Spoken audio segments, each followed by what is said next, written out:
So the first thing we are going to do is to download and install VirtualBox. So to do that, let's search with VirtualBox and then click Oracle VM VirtualBox. And then click download VirtualBox 7.0. And then click Windows. Click Save. And wait the download to finish.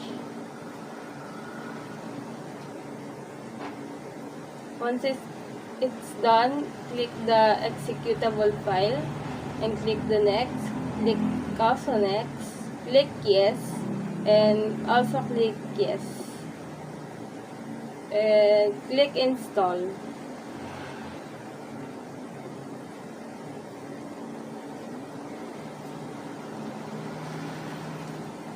And click finish.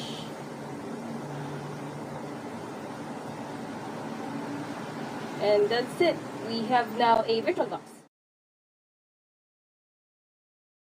Now that we've already downloaded the VirtualBox, we're going to proceed and download the ISO file. So what we need to do is just search the Ubuntu and click on the first link. After that, you'll see the main page of Ubuntu, and let's just click on download and then click the Get Ubuntu Desktop. And then on that page, we're gonna scroll down until we see the Ubuntu 22.04.3 LTS, which stands for long-term support. We're just gonna click on the green button which says download, and then let's just wait until this window pops up. You're gonna choose where you want to save your file. So in my case, I've already downloaded it earlier because it takes a pretty much long time to download. So here is what it looks like downloaded. So we're gonna use that ISO file later in VirtualBox. So that's how you download it. And after that, we should click the new button on the upper left side, and we can create and choose the name we want for our new virtual machine. After choosing and creating the name we want for our new virtual machine, we can choose Linux for the operating system and click Ubuntu 64 plus BIT. Then click Next. After that, wala na tayong babaguhin sa hardware, then click Next. And then sa virtual hard disk naman, ang i-click natin ay create a virtual hard disk now. Yun lang, then next. After that, titingnan natin kung tama lahat yan. And after na matingnan natin if tama lahat yan, click finish, the next step.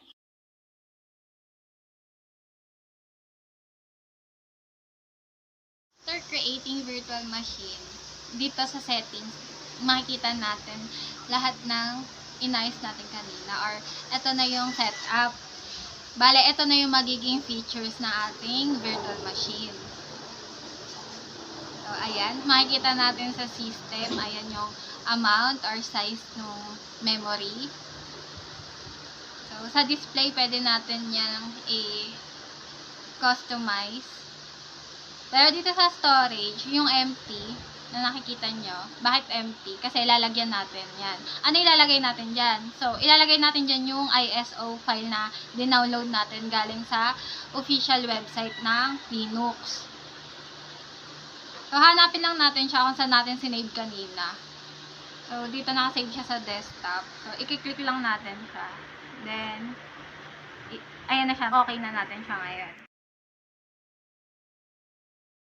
Okay, so ayun guys, tapos tayo mag-install ng mga ISO files natin mula sa source natin, no?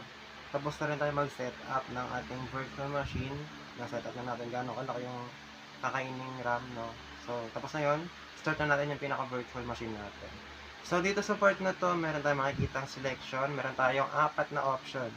No? So, kung gusto niyo mag-explore, arrow down nyo lang. Ang pag-move dito is gagamit lang tayo ng arrow keys. So, arrow down nyo lang, then press enter. So, pero sa tutorial natin, no, yung first option, yung try or installation, yung pipiliin natin. So, yun, naglo-load na siya, no, nag-loading na siya, nag-install na siya. So, medyo matagal yan, guys. So, nakadepende kasi yan sa computer, specification. So, kung mababa ang specs ng inyong computer, kagaya ng ComLab natin at sa Cavs guys, no, matagal siya mag-load. So, wala tayong magagawa, mababa kasi ang specs. Pero kung mataas ang specs nyo, mataas ang RAM nyo, mabilis lang yung maglo-loading. Ganun lang yun. So, wait natin siya. Ayan, lumabas na, no. Ngayon, lalabas dyan yung language. Wala pa, wait natin. Piliin natin is English. Naka-default naman yun, no? So, wait lang natin. Yan, naka-default siya, English. So, okay na yan. Install Ubuntu na natin yan. Okay, install Ubuntu. Okay, so naka-default ulit siya guys, no? Continue lang natin yan. Yung pinaka-keyboard layout natin is English. Tapos open and close parenthesis US. Pero default na yan, okay na yun. Ito rin naka-default yung updates and other software. So, huwag na natin i-minimal, okay na yung normal installation. Tsaka yung naka-check na isa. Okay na yan. Continue lang natin. Default lang yan. Goods na yan. Continue natin. So, wait lang natin habang naglo-loading, no? Ayan, wait lang natin. Ganyan talaga mag-install yan. Medyo mabagal. So, ayan. Dito sa part na to, yung erase this and install update, huwag po tayong matakot na mabura. Okay lang install natin yan. Huwag tayong matakot ma-erase kasi para lang siya sa pinaka-virtual machine natin. Hindi maaapektuhan yung pinaka-computer natin dito, guys. No? So, okay lang siya ma-erase. Para lang siya sa virtual machine. Yung gagawin natin ito, para lang sa virtual machine. Hindi maaapektuhan yung pinaka-operating system ng ating pinaka-computer. So, install na lang natin. Tapos, yung location, guys, no? Ayan. Okay na yan. Default lang yan. Continue natin.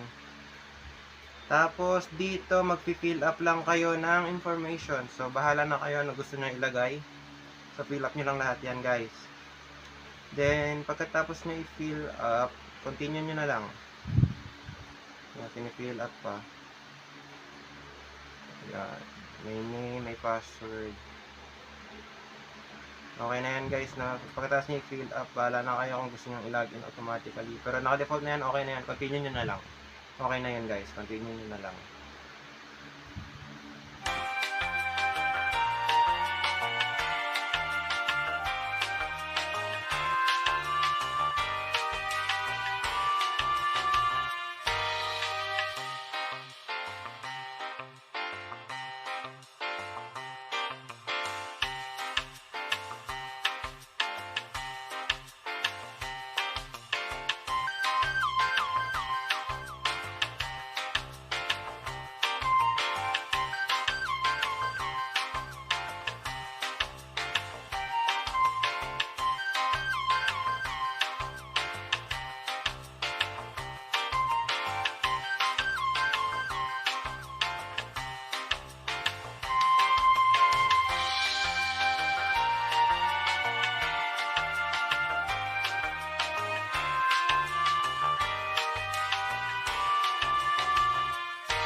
So, yon successfully installed na.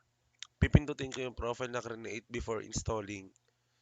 At i-enter ko ang password na rin-register natin kanina, which is the admin password. At pagkatapos, click lang natin ang enter para ma-login sa OS. Wait natin mag-loading. At pagkatapos, skip at next lang naman yung gagawin natin dito.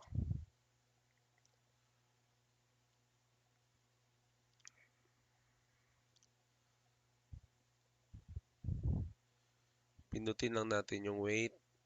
At pagtapos, pwede rin tayo dito mag-install ng mga apps na gusto natin subukan sa Linux.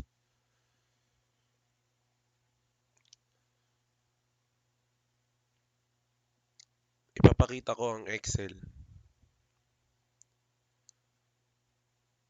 So, ganito. Ganito nag-work yung Excel sa Linux. Pindutin mo yung X. Ito naman, Firefox. Papakita ko rin siya. Yan, ganyan siya sa Linux.